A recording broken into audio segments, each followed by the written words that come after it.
O Senhor esteja convosco. Ele está no meio de nós. Proclamação do Evangelho de Jesus Cristo segundo São Mateus. Glória a vós, Senhor. Naquele tempo, vendo Jesus as multidões, subiu ao monte e sentou-se. Os discípulos aproximaram-se e Jesus começou a ensiná-los. Bem-aventurados os pobres em espírito, porque deles é o reino dos céus.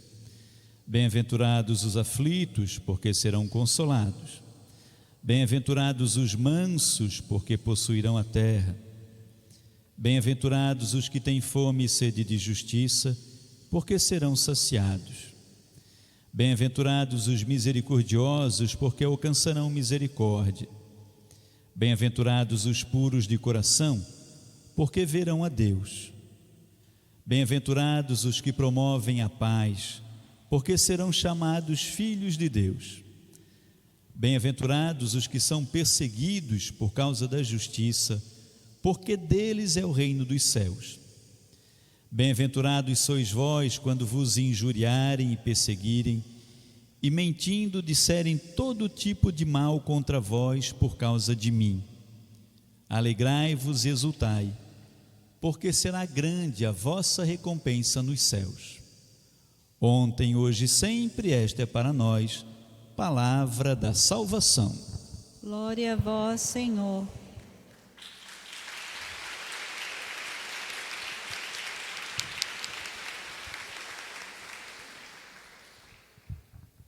Espírito Santo, luz divina, iluminai. Iluminai-nos.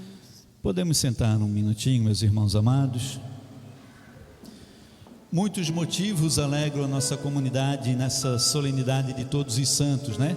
Além dessas nossas criancinhas lindas, os nossos santinhos, nós encerramos hoje o nosso brechó bazar beneficente.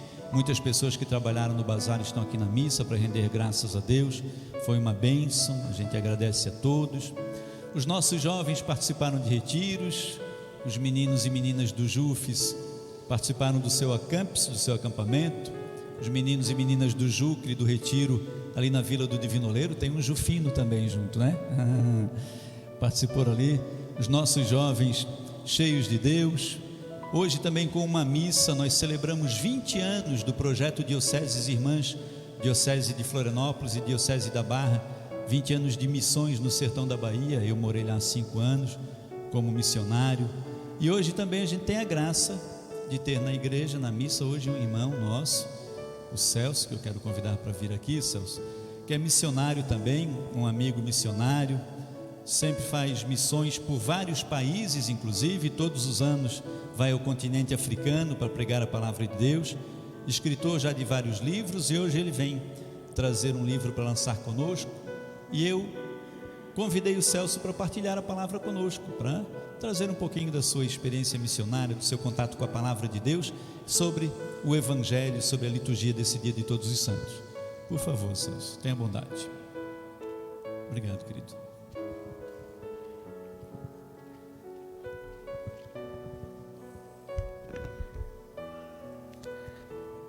Boa noite a todos. Louvado seja nosso Senhor Jesus Cristo. Mas eu sou Celso Deretti, pertenço à paróquia Santa Inês, da cidade vizinha de Balneário Camboriú. Eu exerço o ministério de pregação em tempo integral, desde o ano 2000, quando larguei a minha carreira de jornalista, de professor de inglês, para me dedicar integralmente à evangelização. Nós realizamos missões no Brasil, já realizamos também mais de 14 missões em solo africano, Gana, Tanzânia, Quênia, Ruanda, África do Sul, também no leste europeu, Romênia, Trinidad e Tobago, aqui no Brasil também, em várias das regiões, e também sou escritor, e tenho 5 livros escritos, e com muita alegria, uma alegria imensa no coração. Hoje eu quero trazer aqui para vocês o meu 5º livro, Da Morte para a Vida. Um livro que demorou 8 anos de trabalho árduo possivelmente mais de 100 revisões, 679 páginas. Mas tem um motivo muito especial para mim falar desse livro. Esse livro, ele não nasceu por acaso. Há cerca de 20 anos, eu estava participando de um congresso chamado Kairos da Juventude, aqui no ginásio de esportes de Campinas, São José. Quem estava pregando naquele dia era um jovem chamado Sedemir Melo. Era uma das lideranças juvenis da época, hoje Padre Sedemir Melo.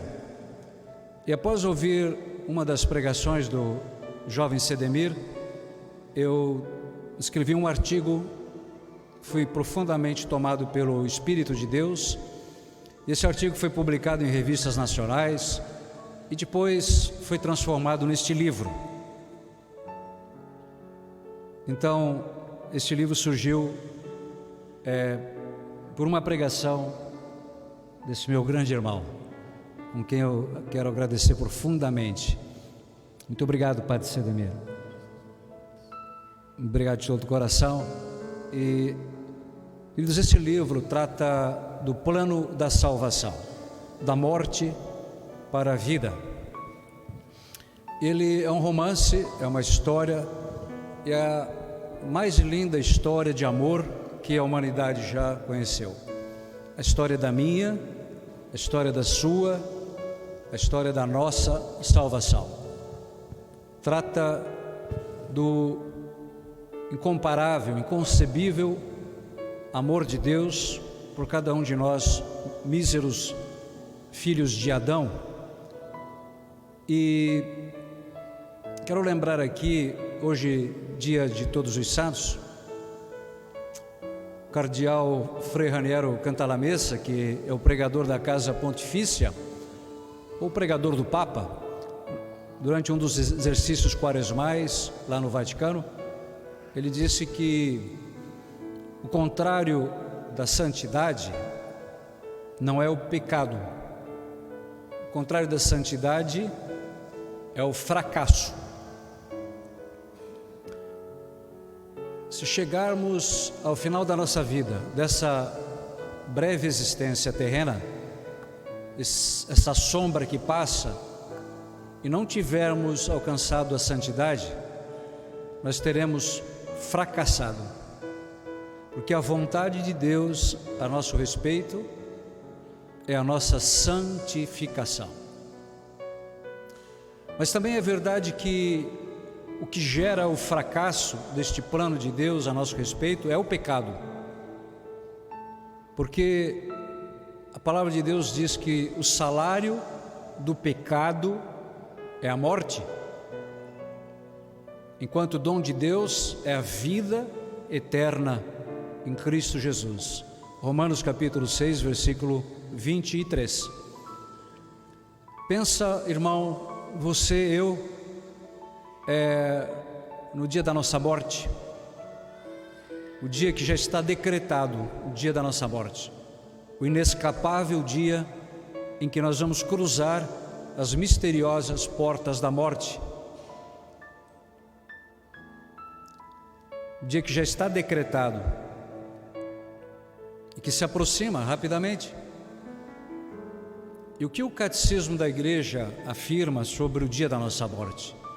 O Catecismo ensina que no dia em que a nossa alma se desprender do corpo, ela vai se apresentar imediatamente diante do tribunal de Cristo.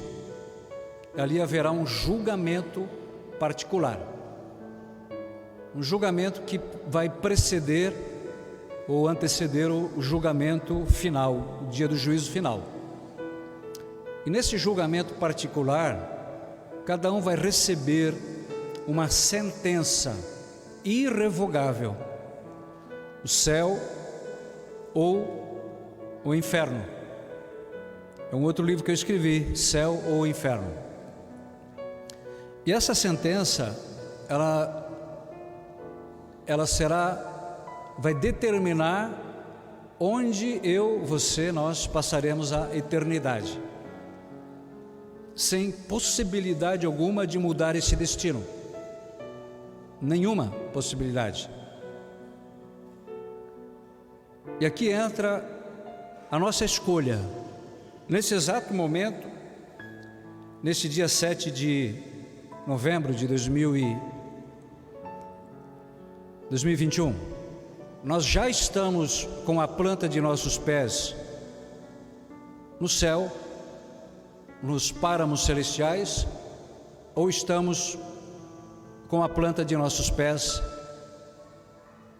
no abismo do inferno. A morte é apenas como se fosse um alçapão que se abre, como uma porta que se abre, e lá está nos aguardando o destino eterno de nossa alma. E quando nós morrermos, será aberto o livro da nossa vida, o livro da nossa vida, onde estarão todas as nossas obras, e nós seremos julgados de acordo com tudo o que estiver escrito neste livro. E aqueles cujos nomes não estiverem no livro da vida serão lançados no tanque de fogo, no inferno, onde padecerão castigos inomináveis, suplícios indizíveis, torturas por toda a eternidade.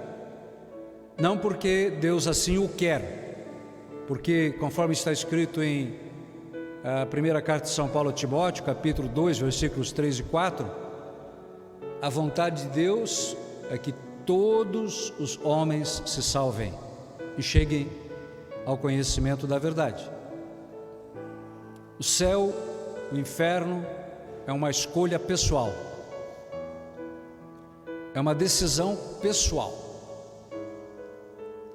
Por isso que Mateus 25, quando Jesus, por ocasião da segunda vinda de Jesus, ele vai reunir os cabritos à sua esquerda e as ovelhas à direita, vai dizer: vinde benditos de meu Pai, tomai posse do reino que vos está preparado antes da fundação do mundo, e seguem todas as obras de misericórdia. Tive fome, me deste comer, sede de beber, era nu, me vestistes, era estrangeiro, me recebeste, estava na prisão, fosse me visitar. E vai se voltar da sua esquerda e vai dizer: ide malditos para o fogo eterno.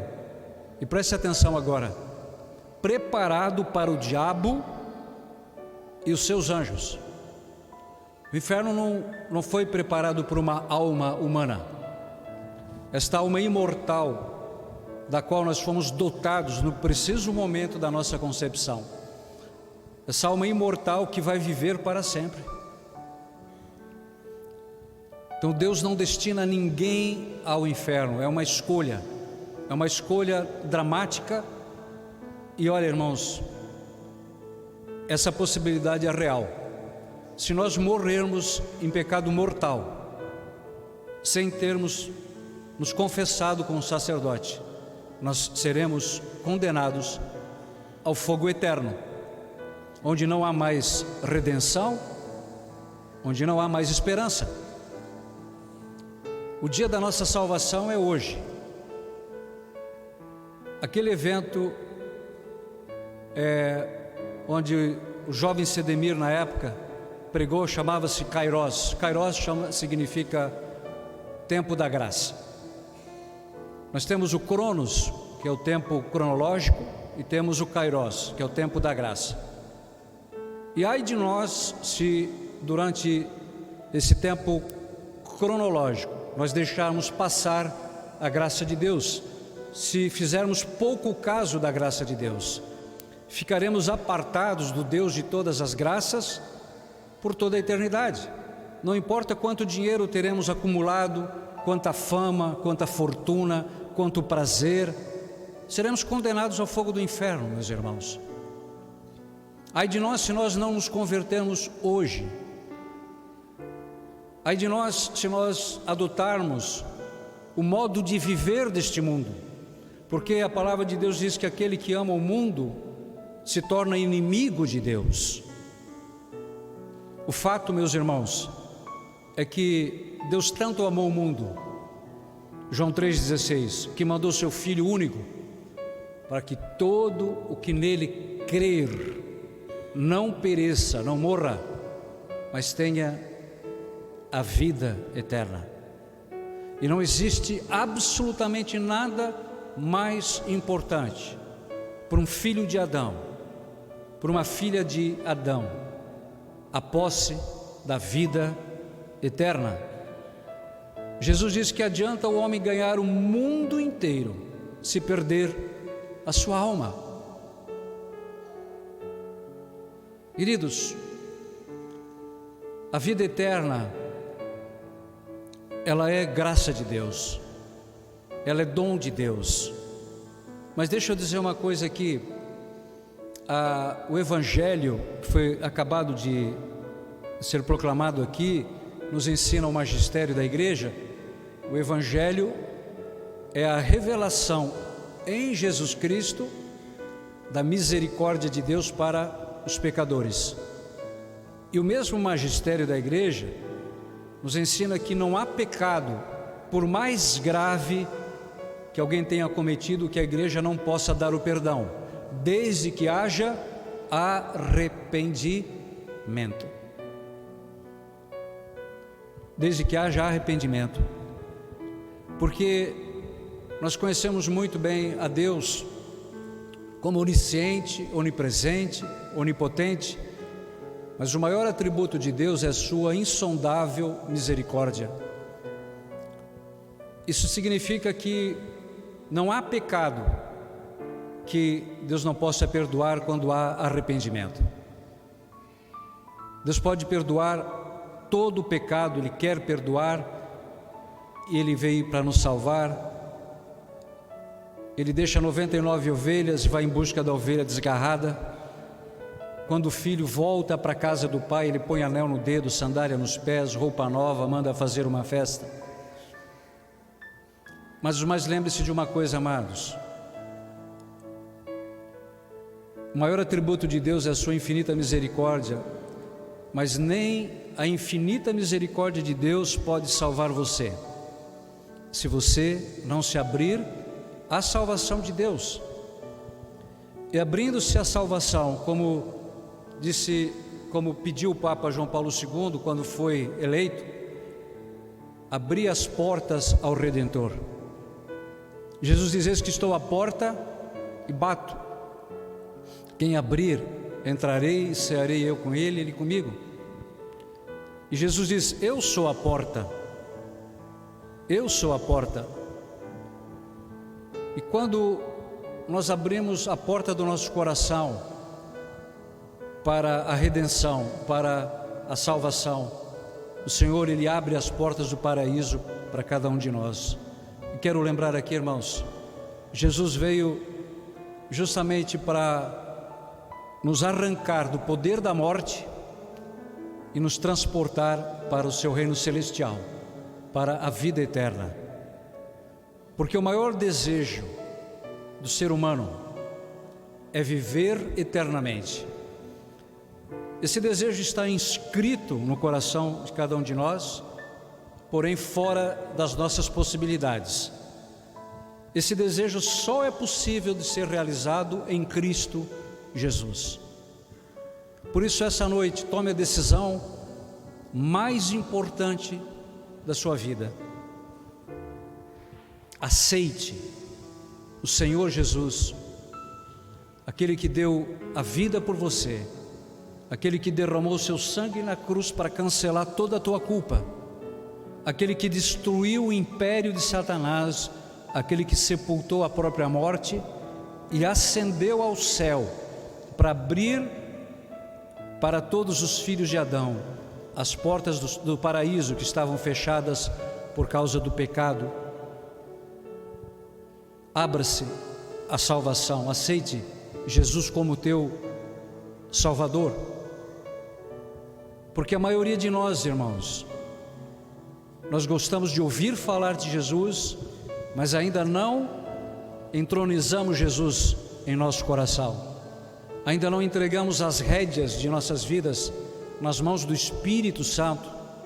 O Espírito Santo que nos revela aquilo que está em Atos 4:12, que debaixo do céu nenhum outro nome foi dado aos homens pelo qual devamos ser salvos. Não há salvação a não ser em Jesus. Essa salvação, irmãos, o Senhor, Ele já garantiu para você.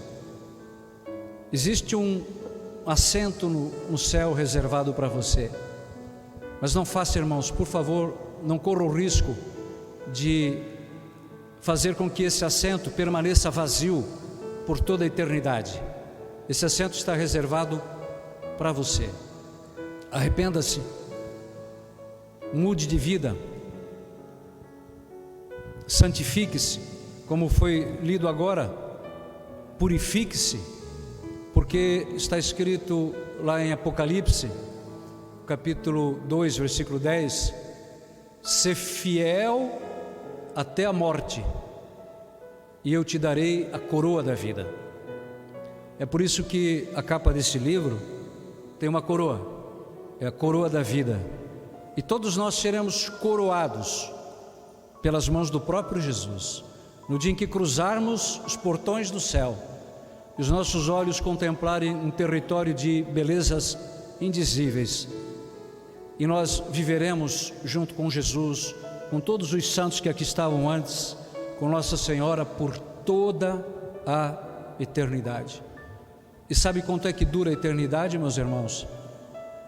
Ela é para sempre, não tem fim, para sempre, sem fim, para sempre, para sempre, para sempre, e sem fim, e nunca acaba, e não tem fim.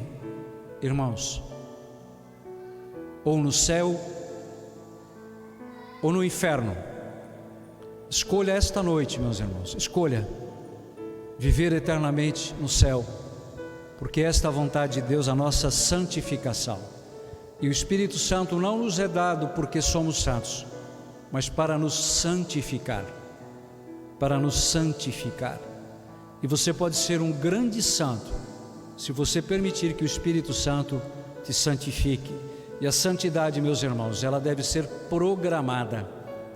Você precisa programar. Nós precisamos programar a nossa santidade, assim como nós programamos nossas finanças, nossa família, nossas viagens, programamos tudo. A santidade precisa ser programada. E eu disse antes que tem o tempo kairos, o cronos, e Santo Agostinho nos diz que o tempo é a moeda que Deus nos empresta para nós comprarmos a eternidade. Ser fiel até a morte, e eu te darei a coroa da vida. Louvado seja nosso Senhor Jesus Cristo, para sempre seja louvado. Que a palavra de Deus nos ajude a ganhar a vida eterna. Amém.